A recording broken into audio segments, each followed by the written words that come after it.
Neseniai vienas pažįstamas sakė, Как приятно с наступлением тепла kaip smagu, kai ateina šiluma, найти в кармане легкой куртки lengvoje striukėje, kišenėje surasti 20 евро. 20 eurų. А ведь я только первый день работаю гардеробщиком. O aš tik tai pirmą dieną dirbu kaip rūbininkas. Почему нас развлекают подобные шутки? Kodėl mums linksma girdint tokius juokus? Потому что оказывается, что смысл той фразы, которая была в начале, абсолютно не тот, который мы ожидали. Nes gaunasi, kad tos frazės, kurią mes girdėjome pradžioje, prasmė visai ne tokia, kokią mes tikėjomės. И оказывается, что значение текста находится не в словах самого текста, Ir pasirodo, kad teksto reikšmė yra ne žodžiuose, а в его контексте. bet jų kontekste. И когда мы узнаем контекст, выясняется, что текст имел совершенно другое значение. Ir kartais, kai mes sužinome kontekstą, suprantame, kad mūsų tekstas turėjo kitą reikšmę. Все мы знаем, что самый цитируемый стих Библии Mes visi žinome, kad labiausiai cituojama eilutė šventame rašte – это Иоанна 3,16. tai yra Jono 3,16. Но сегодня существует огромное количество электронных сервисов библейских, электронных библейских сервисов, приложений в телефоне, Na visi mes dabar turime turbūt appsus mūsų telefone онлайн-библейские сервисы. ir online mes galime naudotis skaityti šventąjį raštą. И они собирают статистику, Taigi yra daug serverių, duomenų bazių ir jie renka statistiką, какие стихи верующие чаще всего помещают в своих библиях. kurias eilutes tikintieji pažymi savo Biblijose. И выясняется, что Иоанна 3,16 не рекордсмен. Ir gaunasi, kad Jono 3,16 tai nėra pati populiariausia eilutė. На удивление, чаще всего цитируются 3 стиха из 4 главы послания филиппийцам. Mūsų nuostabai dažniausiai cituojamos 3 eilutės iš laiško Filipiečiams. Не заботьтесь ни о чем. Nesirūpinkite dėl nieko.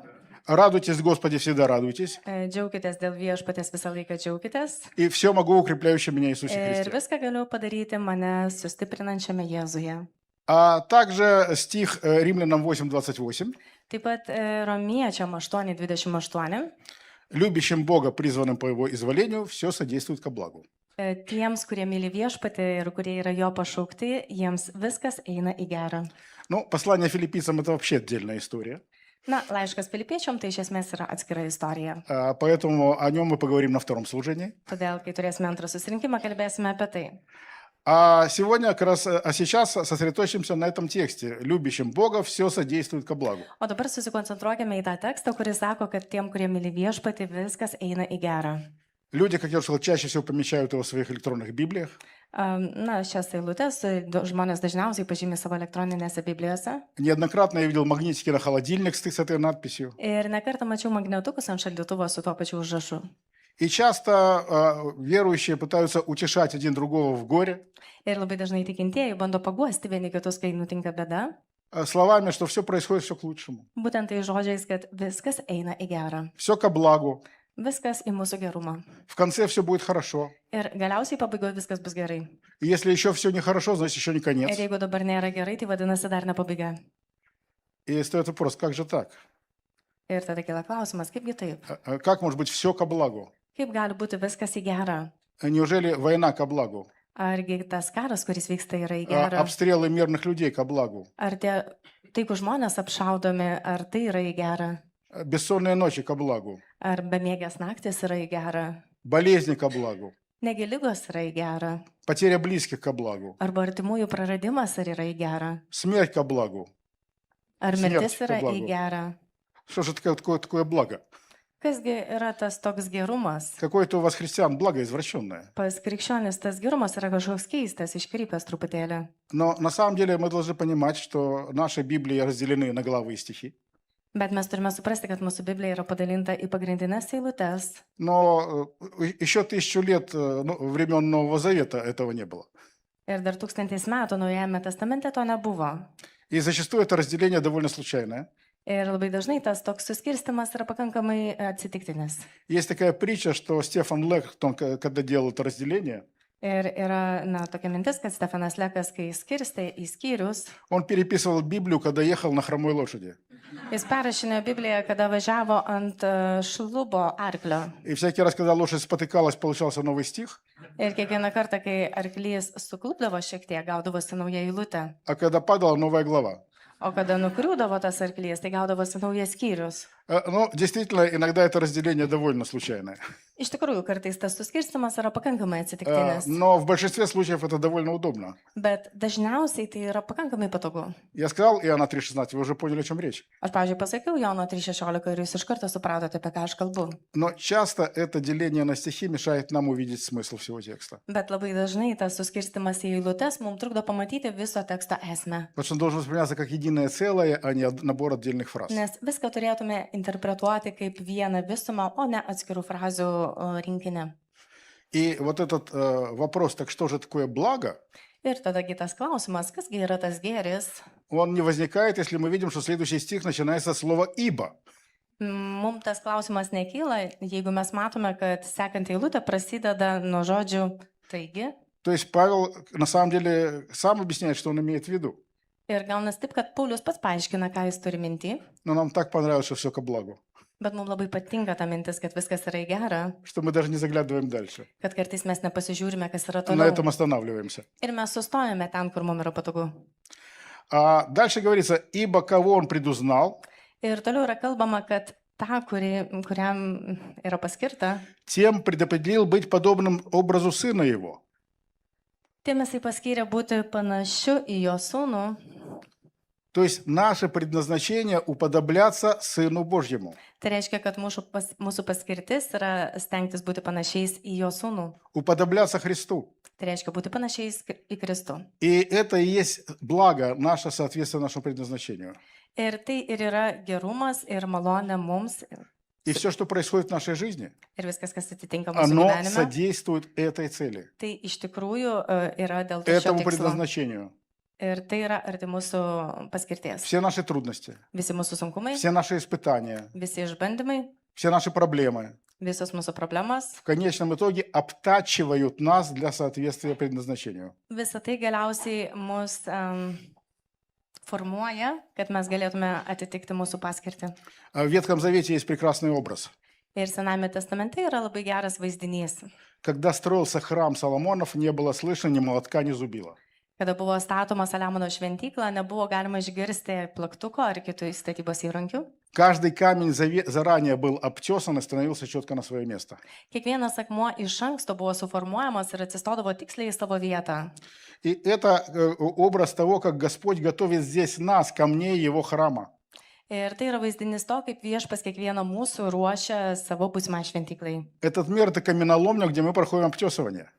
Ir šis pasaulis tai yra na, to tokia akmenų gamykla, kur mes esame formuojami, Чтобы в вечности мы могли занять свое место, kad atėję į amžinybę mes galėtume užimti tiksliai savo vietas, будучи подобны Сыну Божьему, būdami panašus į Dievo sūnų, будучи подобны Христу. būdami panašus į Kristų. И все, что с нами происходит, содействует именно этому. Ir viskas, kas su mumis vyksta, tai yra dėl to pagrindinio tikslo. Уподобляясь Христу, мы должны постоянно принимать образ раба, Stengdamėsi būti panašus į Kristų, mes visą laiką turime priimti atvaizdą ar, na, turime būti panašus į vargus. То есть, будучи, не почитая ощущением быть подобным Богу, Он уничтожил себя. Ir stengdamasis Jėzus būti panašus į Dievą, jisai nusižemino. Мы должны мыть ноги тем, кому мы служим. Ir mes turėtume plauti kojas tiem, ką mes tarnaujame. Должны постоянно являть любовь делами, Ir turėtume visą laiką rodyti meilę savo darbais. действовать справедливо, Turėtume veikti sąžiningai, любить дела милосердия, mylėti gerus darbus. смиренно-мудренно ходить перед Богом. Ir turėtume būti nuolankus Dievo akivaizdoje. Все свои дела и помыслы поверять по абсолютным критериям. Ir visus savo darbus ir netgi savo mintis turime lyginti ir tikrinti pagal tam tikrus kriterijus. Абсолютной чистоты. Tie kriterijai turi būti visiškos švaros. Что значит абсолютный критерий? Kas yra absoliutus kriterijai? Это то, чего не может быть отчасти, не может быть на 99%. Tai yra tai, ko negali būti tik tai iš dalies, negali būti 99%. Невозможно быть на 99% чистым. Neįmanoma būti švarių 99%. Мы говорим, у нас в деревне есть хорошая невеста, Mes sakome, pas mus kaime yra gera nuotaika, но немножко беременная. bet truputėlį neščia. И мы понимаем, что это не соответствует понятию «хорошая невеста». Ir mes suprantame, kad tai netitinka tos savokos gera nuotaka. Другой абсолютный критерий – абсолютная честность. Kitas kriterijus yra visiškas sąžiningumas. Если я говорю, что я честен на 99%, вы понимаете, что я вас обманываю. Ir jeigu aš sakau, kad aš esu sąžiningas 99%, jūs suprantate, kad aš truputėlį meluoju. И чем больше процент истины во лжи, тем коварнее ложь. Ir kuo didesnis tiesos procentas mele, tai tuo stipresnis tas melas. Если я говорю, что я на 99% бескорыстен, Jeigu aš sakau, kad aš 99% neturiu jokių blogų minčių, значит, я уже просчитал свою выгоду. vadinasi, aš jau apskaičiavau savo naudą. Если я говорю, что я люблю вас на 99%, Ir jeigu aš sakau jums, kad myliu jūs 99%, вы понимаете, что это не есть любовь. jūs suprantate, kad jau tai nėra meilė. Критерии честности, чистоты, бескорыстия и любви Nes tie absoliutus kriterijai sąžiningumo, švaros, tiesos ir meilės, – это абсолютные критерии. tai yra visiški kriterijai. И Бог обтесывает нас, чтобы мы соответствовали им. Ir Dievas formuoja mus, kad mes galėtume atitikti tuos kriterijus. Уподобляясь Христу, мы все больше должны приносить плод Духа. Stengdamiesi būti panašus į Kristų, mes vis daugiau turime atnešti dvasios vaisių. Любовь, радость, мир, Meilė, džiaugsmas, ramybė, стойкость, доброта, щедрость, tvirtumas, gerumas ir dosnumas, верность, кротость, умение владеть собой. ištikimybė ir gebėjimas valdyti save. Но у нас есть и еще одна задача. Ir mes turime dar vieną užduotį. Мы не просто здесь оставлены Иисусом подождать. Mes ne šiaip sau esame čia palikti Jėzaus, kad galėtume jo palaukti, Нам поручена миссия. bet mums yra paskirta tam tikra misija. Научите все народы, Išmokinti visas tautas, кому дана вся власть на небе и на земле. kam yra duota visa valdžia danguje ir žemėje. И в послании Евреям 5, 12, 14 говорится: Ir laiške Hebrajams 5 skyrius 12 eilutė yra rašoma. «Судя по времени, вам надлежало быть учителями, но вас снова нужно учить первым началом Слова Божьего. И для вас нужно молоко, а не твердая пища. Всякий, питаемый молоком, не сведущ в слове правды, потому что он младенец. Твердая же пища свойственна совершенным, у которых чувства навыком приучены к развлечению добра и зла». Ir nors žiūrint laiko, jūs jau turėtume būti mokytojai, iš tiesų reikia, kad jūs vėl kas nors pamokytų Dievo žodžio pagrindų. Jūs tapote tokie, kuriem reikia pieno, o ne stipraus valgio. Juk kiekvienas maitinamas pienu dar nepatyręs teisumo žodėje, nes tebėra kūdikis. Tik subrendusiems dera stiprus maistas. Tiems, kurie pratybomis išlavino savo pojūčius, kad atskirtų gerą nuo blogo. «Чувства навыком приучены» – очень интересная фраза. Labai įdomi frazė, kaip yra prijaukinti mūsų jausmai. В литовском «чувство» говорится или какое-то другое слово стоит? Ну да, чувство, Вот, jausmai. Да, вот, ощущение более правильное, на самом деле, а еще более правильное восприятие. Pojūčiai arba tai, ką mes jaučiame, tai būtų netgi truputėlį tiksliau. Потому что слово это, оно имеет не только чувственную составляющую, Nes šis žodis turi savyje ne tik tą dalį apie jausmus, но и рациональную. bet ir turi tam tikro racionalumo. Например, в синодальном переводе русском тоже говорится «чувство», Tarkim, sinodaliniam vertinime rusų kalboje irgi kalbama apie jausmus, а в переводе «радостная весть», где специально используется тот смысл, которого нет в синодальном, сказано «разум приучен». o kitame vertime yra pasakyta, kad yra protas prijaukintas. Потому что слово это имеет оба значения. Nes tas pats žodis turi dvi reikšmes. То есть более правильно, все наше восприятие должно быть и чувственное, и разумное приучено. Tai vadinasi, teisingiau būtų sakyti, kad visa mūsų esybė ir ta jausmų dalis ir proto dalis turėtų būti prijaukinta, išmokinta. А навыкам приучено, O įpročių įgavusi, по-гречески «эксис гимназо». etis gimnazo graiko kalba, Но от слова «эксис» всякий, кто учил английский в школе, bet nuo žodžio etis, visi, kas mokinotės anglų kalbos понимает, что именно от mokykloje, него произошло слово английское «exercise» būtent nuo to supranta, kad nuo žodžio, – упражняться. nuo to paties žodžio kilo žodis exercise, kas yra, reiškia daryti pratimus, mankštintis. Да, а от гимназа происходит наше слово «гимнастика» и «гимназия». O nuo gimnazo žodžio kyla du žodžiai mūsų gimnastika ir gimnazija. То есть мы должны постоянно тренироваться Ir tai reiškia, kad mes turėtume nuolat treniruotis и развиваться и эмоционально, и рационально, и духовно ir vystytis ir emociškai, ir dvasiškai, к развлечению добра и зла. kad galėtume atskirti, kas yra gera ir kas yra bloga. Как же мы можем тренироваться? Kaipgi mes galėtume treniruotis? Трудно себе представить такого отца, Labai sunku įsivaizduoti savo tokį tėtį, которого сын будет просить: папа, купи мне велосипед. kurio sūnus prašys, tėti, prašau, nupirk man dviratį. А папа скажет: O tėtis pasakys, сначала научись ездить на велосипеде, потом iš pradžių куплю. išmok važinėti dviračiu, o po to aš tau jį nupirksiu. Есть только один способ научиться ездить на велосипеде. Yra tik vienas būdas išmokti vairuoti dviratį. Ездить на велосипеде. Tai sėsti ant jo ir važiuoti. И поэтому только есть только один способ научиться тому, к чему нас призывает Господь. Todėl yra tik vienas būdas išmokti to, ką nori, kad mes išmoktume Dievas. Делать это. Tai yra daryti tai. Но никто, садясь на велосипед первый раз, сразу не едет на трек, Bet niekas, kas sėdo ant dviračio pirmą kartą, nevažiuoja iš karto į treką. либо не участвует в парижской гонке известной. Ir nebando dalyvauti žinomose Paryžiaus lenktynėse. Все начинается с мелочей. Viskas prasideda nuo mažų dalykų. И именно с мелочей начинается наш повседневный рост. Ir būtent nuo smulkmenų prasideda mūsų kasdienis augimas. Психологи говорят, что в состоянии депрессии Psichologai sako, kad būnant depresijos būsenoje, самое первое, что должен сделать, это по утрам застилать постель. pirmas dalykas, ką turėtų žmogus daryti, tai kiekvieną rytą užsikloti savo lovą. Маленькие шаги, которые возвращают вас к норме. Maži žingsniai, kurie sugražina jūs link normos.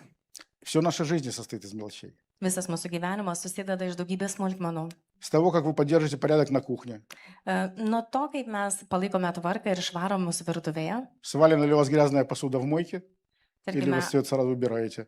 ar pas mus labai dažnai stovi daug neplautų indų, ar jie iš karto yra sutvarkomi. То, насколько поддержите порядок в церкви. Ir kaip jūs palaikote tvarką bažnyčioje. Своевременно ли оплачиваете счета, Ar laiku jūs apmokate sąskaitas, вовремя ли приходите на богослужение, ar laiku ateinate į bažnyčią, не забываете ли выключить звук на телефоне, ar nepamirškate išjungti garsą savo telefoną, как регулярно читаете Библию, kaip reguliariai skaitote šventąjį raštą, видят ли ваши дети вас, когда вы молитесь. ar jūsų vaikai mato jūs besimeldžiančius. Иисус говорит, Евангелие от Луки, 16 глава, 10-13 стих. Jėzus sako Luko Evangelijoje 16 skyriuje 10-13 eilutėje. Верный в малом и во многом верен, а неверный в малом неверен во многом. Итак, если вы в неправедном богатстве не были верны, кто доверит вам истинное? И если чужим бы не были верны, кто даст вам ваше? Никакой слуга не может служить двум господам, ибо или одного будет ненавидеть, другого любить, или одному станет усердствовать, а другому не родить. Kas ištikimas mažame dalyke, tas ištikimas ir dideliame, o kas neteisingas mažame, tas neteisingas ir dideliame. Jei nebuvote ištikimi tvarkydami neteisėją mamoną, tai kas jums patikės tikruosius turtus? Ir jeigu nebuvote ištikimi su svetimu daiktu, tai kas jums duos tai, kas yra jūsų? Joks tarnas negali tarnauti dviem šeimininkam, nes jis arba vieno nekęs, o kitą mylės, arba prie vieno prisiriš, o kito niekų vers. Negalite tarnauti Dievui ir mamonai. Мы все ожидаем, что Бог нам даст какое-нибудь великое поручение. Mes visi tikimės, kad Dievas duos mums didelę misiją И не занимаемся мелочами. ir kartais nenorime užsiimti mažais dalykais. А Он говорит, я не могу вам доверить большое, O Dievas sako, aš jums negaliu patikėti didelių потому что вы в dalykų, мелочах не верны. nes jūs kol kas nesate ištikimi mažuose dalykuose. Но у меня же так много проблем в жизни. Bet aš turiu tiek daug problemų savo Мне некогда gyvenime. заниматься мелочами. Man nėra laiko užsiimti mažais dalykais. У меня тревога на душе. Mano siela yra nerami, А вдруг война до сюда доберется? o galbūt karas ateis iki čia. А вдруг я заболею, не смогу работать, зарабатывать на жизнь? O gal aš susirgsiu ir negalėsiu uždirbti pinigų pragyvenimui. А вдруг опять какой-то вирус случится? O gal vėl atsitiks kažkoks virusas. Вас что-то тревожит? Ar jūs turite kažkokių rūpešių? Вы не можете уснуть? Jūs negalite užmigti? Не считайте овец. Nebandykite skaičiuoti avių. Поговорите с пастором. Pasikalbėkite su pastoriumi. Делитесь каждым событием вашей жизни с Господом. Dalinkitės kiekvienu savo gyvenimo įvykiu su viešpačiu. Каждым событием. Kiekvienu įvykiu. Плохими событиями мы любим делиться с Богом. Mes mėgstame dalintis su Dievu blogais įvykiais. Знаете, у меня дочка как-то работала в customer service, Mano dukra dirbo klientų aptarnavimo srityje и такой всегда соблазн подумать, что все люди в жизни, в мире недовольные.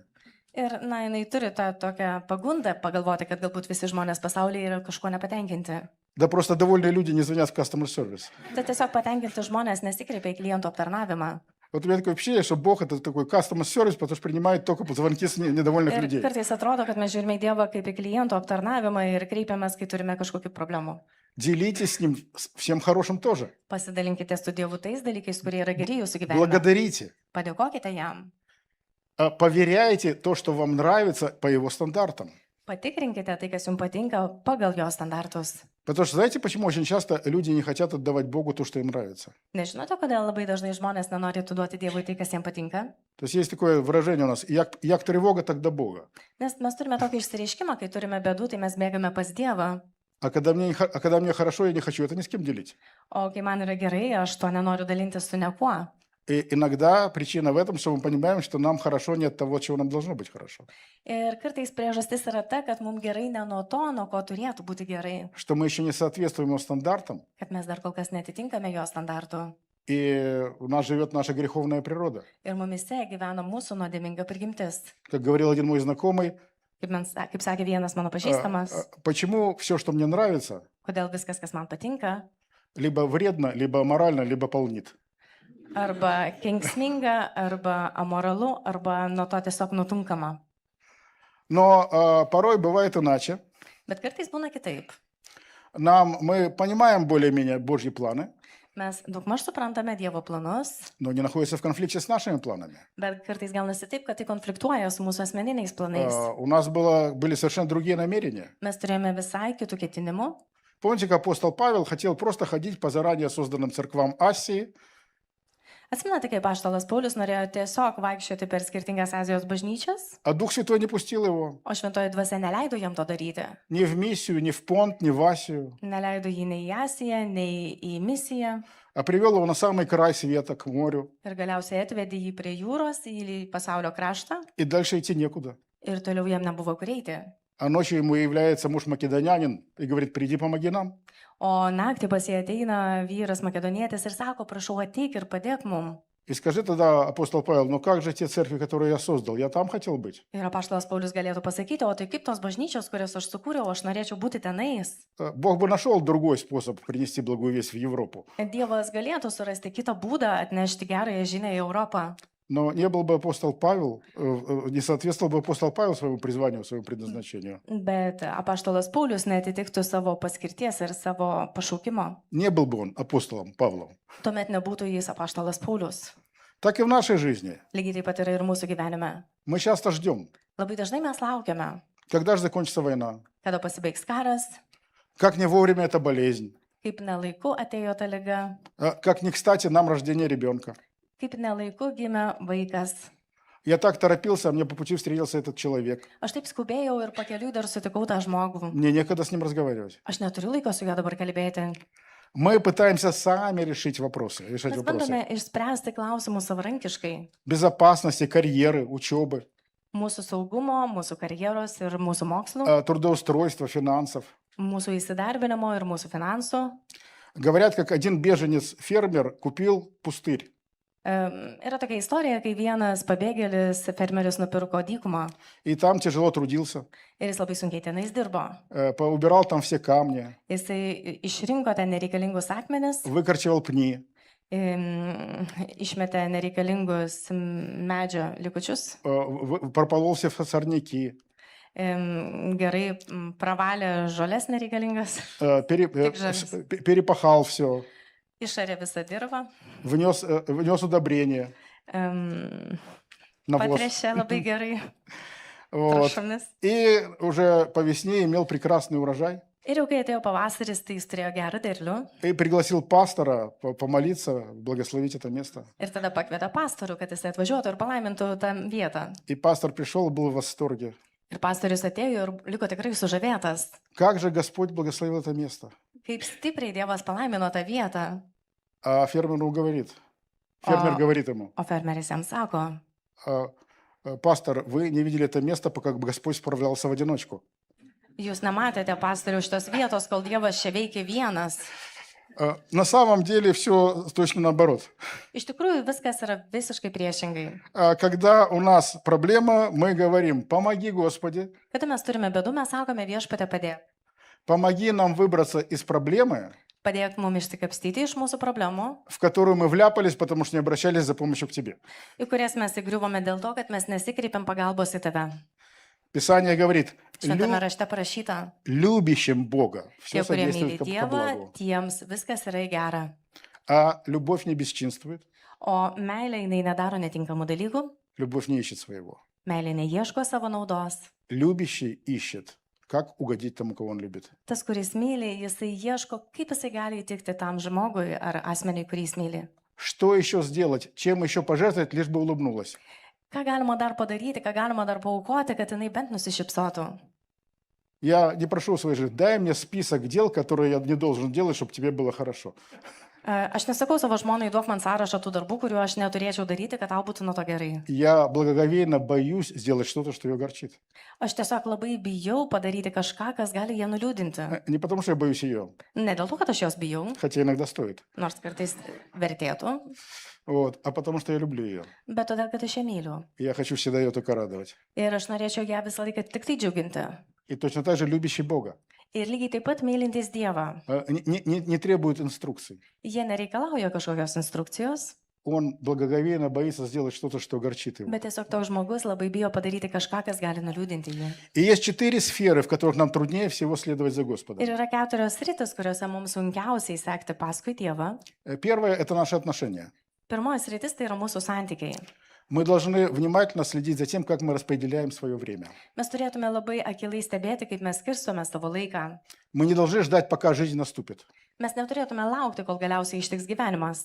когда придет благоприятное время. Kada ateis palankus metas, Время не приходит, tas laikas jis время neateina. уходит. Dažniausiai laikas tiesiog išeina. Писание говорит, мы должны дорожить временем Ir šventame rašte parašyta, kad mes turėtume vertinti и laiką искупать буквально его для Господа. ir turėtume išpirkti tą laiką viešpačiui. И потому в послании Ефесянам 5, 15, 17 сказано: «Смотрите, поступайте осторожно, не как неразумные, но как мудрые, дорожа временем, потому что дни лукавы. Итак, не будьте нерассудительны, но познавайте, что есть воля Божья». Efeziečiam 5, 15, 17.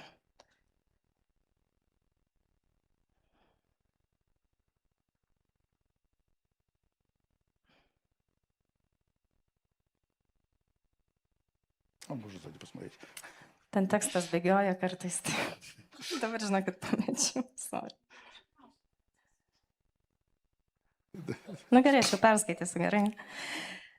Tada rūpestingai žiūrėkite, kaip elgiatės, kad nebūtumėte kaip kvailiai, bet kaip išmintingi, branginantis laiką, nes dienos yra piktos. Nebūkite tad neprotingi, bet supraskite, kokia yra viešpatės valia. Первое. Назначьте ежедневную встречу с Богом. Pirmas Отделите dalykas- для этого особое время. Pirmas dalykas, paskirkite tam tikrą laiką susitikimui su Dievu ir atskirkite tą laiką. У вас в этот день не может быть более важной встречи. Ir tą dieną jūs neturėtume turėti svarbesnio susitikimo. Второе. Будьте внимательны, с кем вы проводите время. Antras dalykas, būkite dėmesingi, su kuo jūs praleidžiate laiką. Притчи 12:26. Праведник указывает ближнему свой путь, а путь нечестивых вводит в заблуждение. Patarlėse yra parašyta, teisusis parodo, teisusis pranoksta savo artimo, o nedorelių kelias juos paklaidina. 1 Коринфянам 15:3. Не обманывайтесь, худые сообщества развращают добрые нравы. Pirmas laiškas Korintiečiam 15:33. Третий совет – это проводите больше времени в общении с братьями по вере. Trečias patarimas, tiesiog daugiau laiko praleiskite su tikinčiaisiais. Притча 27:17. Железо железо острит, и человек изощряет взгляд друга своего. Ir patarlių 27:17, kad metalas aštrina metalą ir žmogus gali aštrinti taip savo artimą. Итак, первая сфера – это отношения. Taigi pirmoji sfera tai yra santykiai, Вторая сфера – это деньги, наши финансы. antroji sfera tai yra finansai. Мы уже говорили, что на эту тему указывает Соломон. Mes jau kalbėjome, ką apie tai sako Saliamonas.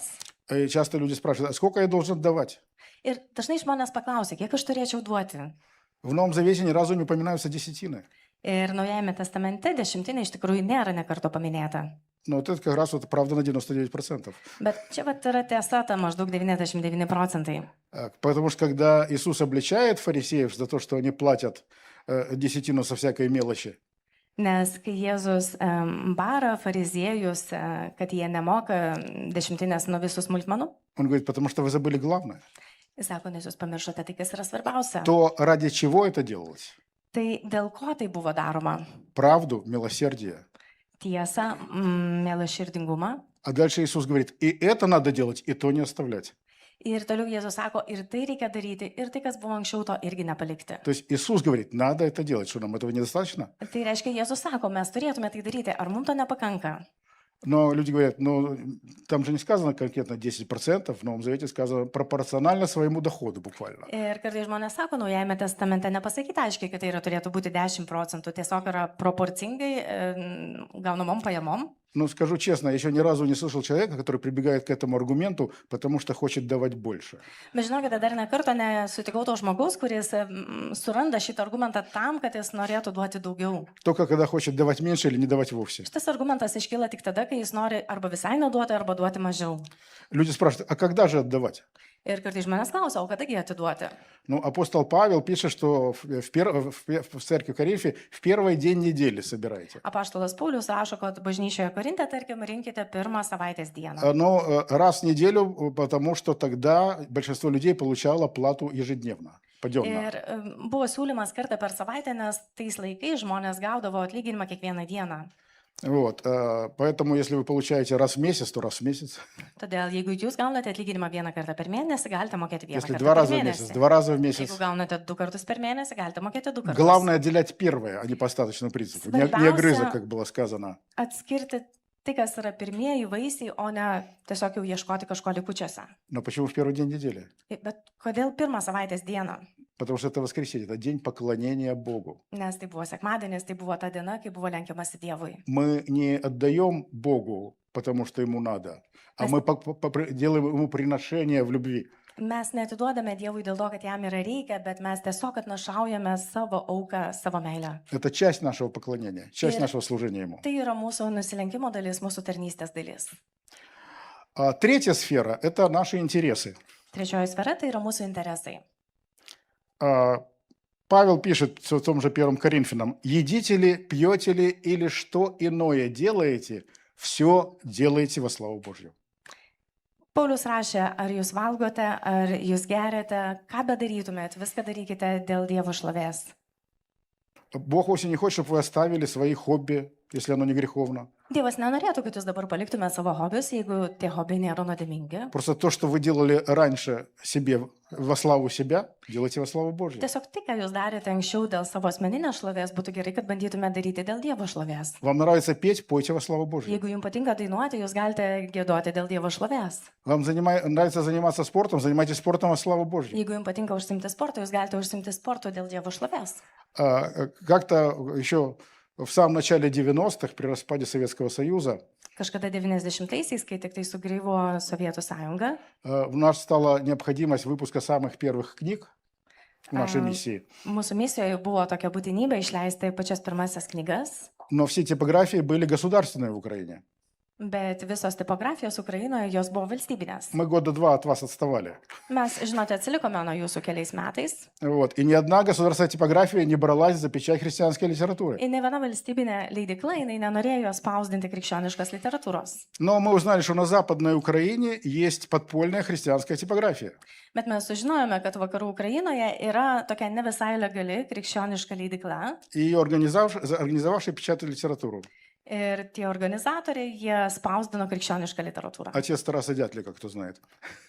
Ir kai kurie čia Да. pažįsta tos И žmonės. мы разместили там заказ, они напечатали нам книжки, Ir mes galiausiai atidavėme užsakymą ir mums buvo spausdintos reikiamos knygos. и мы поехали эти книжки забирать. Ir mes nuvažiavome tas knygas pasiimti 800 километров 800 km по совершенно разбитым дорогам, per visiškai sugriuvusius с kelius, патрулями и бандитами по всей дороге, kur buvo labai daug ir patrulių, ir banditų vienu metu. на старом убитом микроавтобусе «РАФ», кто такой помнит? Važiavome tokiu senu jau pagyvenusiu mikroautobusu Ravkas, tokį prisimenat. Я только получил права Ir aš buvau tik tai gavęs teisės. и рулил только 10 часов в своей жизни. Ir aš buvau prieš tai vairavęs tik 10 valandų savo gyvenime. И дорога шла вдоль долины реки. Ir tas kelias ėjo palei upelį, Был мороз. buvo šalta. И buvo šaltis. И от реки поднимался пар. Ir nuo upės garavo garai. И тут же вся машина покрывалась коркой льда. Ir gaudavosi taip, kad automobilis iš karto labai greitai apledėdavo. И через 5 минут езды уже через лобовое стекло ничего не было видно. Ir po 5 minučių vairavimo tu nieko negali matyti priešais save. Мы останавливались, отдирали лед от Tuomet стекла. mes sustodavom, nugremždavom ledą nuo mūsų priekinio Я stiklo. только недавно пришел к Богу Aš tik buvau atėjęs pas Dievą и выяснил, что некоторые навыки неверующего были полезны. ir supratau, kad kai kurie įgūdžiai, kuriuos turėjau kaip netikintis žmogus, jie buvo naudingi. Я зашел в ближайший магазин, купил бутылку водки и поливал водкой лобовое Aš nuėjau стекло, į как artimiausią антифризом. parduotuvę, nupirkau degtinės butelį ir periodiškai apliedavau stiklą degtinę. Водка тоже была паленая, фальшивая. Degtinė nebuvo tikra, Поэтому вонь от нее стояла на километр вокруг. todėl jinai labai stipriai kvepėjo kilometrui aplinkui. Машина принадлежала пастору, и он очень переживал. Я пастор церкви, нас остановит милиция, а у нас тут такой духан. Ir kadangi automobilis priklauso pastoriais, labai pergyveno, kad jeigu automobilį sustabdys policija, bus nepatogu, kad yra toks stiprus alkoholio kvapas. Потом осталось мало тормозной жидкости. Galiausiai liko labai mažai stabdžių skysčio. Мы остановились, он купил бутылочку тормозной жидкости, долил. Mes sustojame ir pastorius nupirko stabdžių skysčio dapylę. Выяснилось, что она не дружит с той, что была до этого. Эта тормозная жидкость не дружит с той, которая была там налита раньше. Pasirodo, kad šitas stabdžių skystis nedraugauja su tuo stabdžių skysčiu, kuris buvo įpiltas prieš tai. Тормоза работать перестали вообще. Ir gavosi taip, kad stabdžiai nustojo veikti. То есть после 10 часов учебы водить машину я еще должен был научиться тормозить на гололеде двигателем. Taigi po 10 valandų vairavimo, kai mokinausi, kad gaučiau teisės, turėjau išmokti greitai ant ledo stabdyti variklių. 40 часов без сна мы ехали в 40 таких valandų be обстановках. miego mes važiavome. И в 3 часа ночи мы въезжали в родной город. Ir galiausiai 3 valandą nakties mes įvažiavome į gimtą miestelį. Это было воскресенье. Tai buvo sekmadienis. И прощаясь, пастор сказал, ну, увидимся в церкви. Ir atsisveikindamas pastorius pasakė, pasimatysime bažnyčioje. Я сказал, в церкви мы не увидимся. Aš pasakiau, bažnyčioje mes tikrai nepasimatysime. Он говорит, как же, сегодня воскресенье, мы Jisai должны быть sako, в церкви. kaipgi šiandien sekmadienis. Я сказал, ты знаешь, я в Библии читал, написано, все, что делаете, делайте во славу Божью. Aš sakiau, žinai, Biblijoje parašyta, kad viską, ką darote, darykite dėl Dievo šlovės. Вот я сейчас pойду и высплюсь во славу Божью. O dabar eisiu ir išsimegosiu dėl Dievo šlovės. Потому что если я пойду в церковь, я все равно буду спать. Nes jeigu aš ateisiu į bažnyčią, aš vis tiek tenais megosiu. Но это будет не во славу Божью. Ir jau tai nebus į Dievo šlovę. Мы все должны делать во славу Божью. Mes viską, ką darome, turėtume daryti dėl Dievo И šlovės. четвертая сфера, в которой у нас, в которой нам трудно бывает отдавать все Богу, Ir dar ketvirtoji sfera, kurioje mums būna sudėtinga viską atiduoti Dievui, это, как ни странно, неприятности. tai yra, kaip bebūtų keista, nemalonumai. Потому что очень часто мы понимаем, что мы попали в эту неприятность из-за нашего греха, из-за нашей недостаточной рассудительности. Nes labai dažnai gaunasi taip, kad mes suprantame, kad mes pataikėme į tuos nemalonumus dėl mūsų nuodėmių arba dėl mūsų neapdairumo. И начинать надо с покаяния. Ir mes suprantame, kad pradėti reikėtų nuo atgailos. А нам так хочется оставаться такими розовыми и пушистыми. O mums taip norisi pasilikti tais ružavais ir pukuotais. Вот эти 4 сферы – отношения, деньги, интересы и неприятности. Taigi tos keturios sferos - santykiai, pinigai, nemalonumai, kažką Ну, praleisti. как минимум на русском это составляет акроним «один». Ir rusų kalba tai būtų kaip akronimas, tai yra viena. Бог должен быть номер один во всем в вашей жизни, Dievas turėtų būti numeris vienas visame kame jūsų gyvenime, в любых мелочах. bet kuriuose smulkmenose. Только так мы сможем выполнять это свое предназначение, Tik tai taip mes galime išpildyti savo paskirtį во всем подобляться Ему. ir visame kame tapti panašiais į jį. Мы должны поверять свои действия и желания не своими собственными отношениями, интересами, деньгами, Mes turime patikrinti savo troškimus ir savo veiksmus а тем, которые мы можем отдать Ему. ne šiaip savo finansais ar santykiais, bet viso tuo, ką mes galime atiduoti jam. Потому что только Ему мы отдаем все чистое, все справедливое, все совершенное. Nes tik tai jam atiduodame visą tai, kas yra labai švaru, labai teisinga, labai sąžininga. Потому что любящим Бога, Nes tiem, kurie myli Dievą призванным по Его соблаговолению, ir tiem, kurie yra jo pašaukti, все содействует ко благу. viskas yra į gerą. К благу нашего высшего предназначения. į gerą mūsų aukščiausiai paskirčiai ir mūsų misijai, уподоблению Христу. kad galiausiai mes taptume panašus į Kristų.